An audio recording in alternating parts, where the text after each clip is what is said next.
These are my current tools. Cut off ball peen hammer, 7.5. The top across here, 3.25. Ultra high molecular weight plastic, UHMW plastic rod, black. Get them on eBay. This one's 9 inches and 1.25 diameter.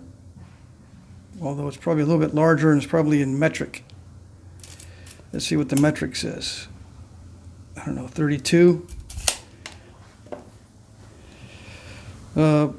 Notching flaker,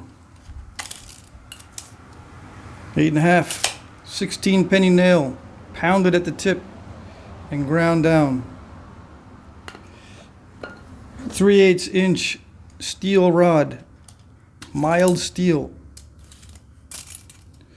9.25. I think it started out at 12 inches when I first made it, so it's getting kind of worn down. 3/8 inch diameter, if I hadn't mentioned that already. Yeah, just to make sure. Spike nail, spike nail, spike nail, spike nail. What is a spike nail? It's one of these things. I cut it off. I think it's like 9 inches long or something. It's just a ridiculously long nail. Let's see. This one is almost, okay, maybe 6 inches. Yeah, it's probably 6 inches. But who knows? It could be longer. You get them at the hardware stores. Spike nail. I don't know what they call them locally where you are. I just hammer this the same as the other notcher. But this one I can use for indirect percussion. That's why it's so long. I can hit this with the flaker, with the mallet. 6061 aluminum. Let's see. In case I'm not clear.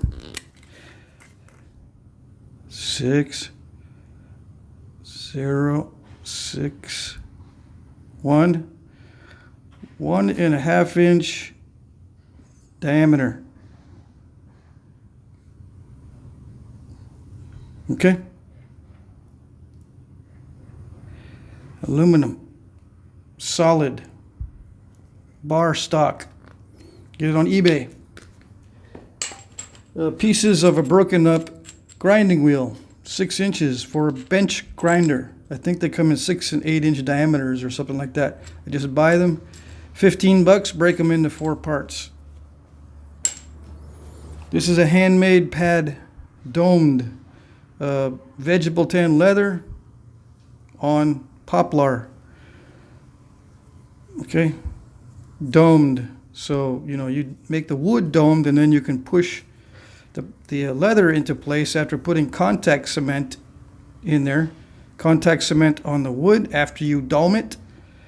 Contact cement on the smooth side of the vegetable tan leather. Stick it on there and press it around. It'll adhere and become domed to match the wood. You know what I'm saying? Just move around. If yours doesn't work and it starts popping up around the edges, before you apply the leather, you just manipulate the leather so it's domed before sticking it on. You can hit it with a hammer. You can crumple it up with your hand. You can stretch it with your thumbs, whatever. And then once you have it on top, you trim it around the edges. I just use a knife and a belt sander to trim it around. I already have them in this general shape, but they're usually misaligned when I glue it because I just wing it when I glue it. I'm not precise, right? So I just trim it around and sand it around so it's nice and even. Okay, dimensions.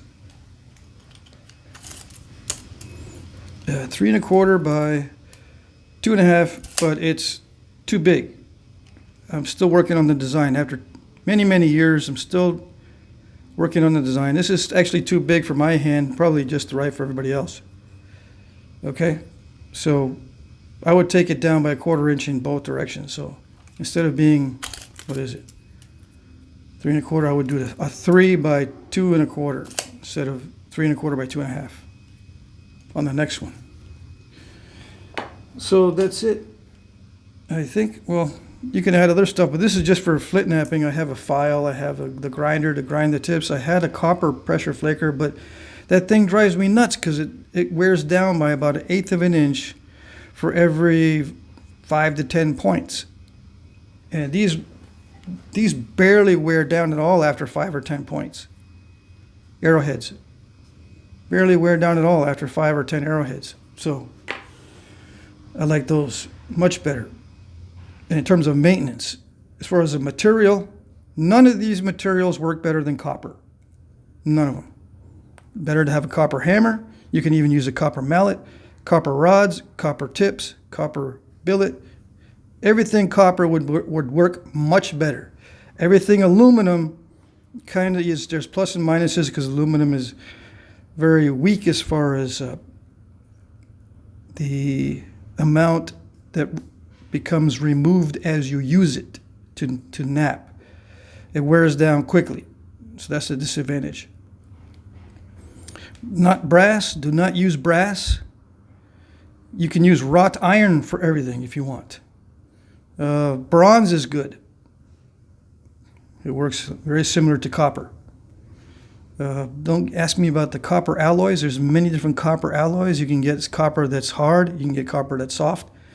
Electrical panel copper or electrical copper seems to be fine, just fine. Although you can be persnickety and get copper nails and other things like that that have a little bit of different characteristics to them. Okay? All right, hope that helps.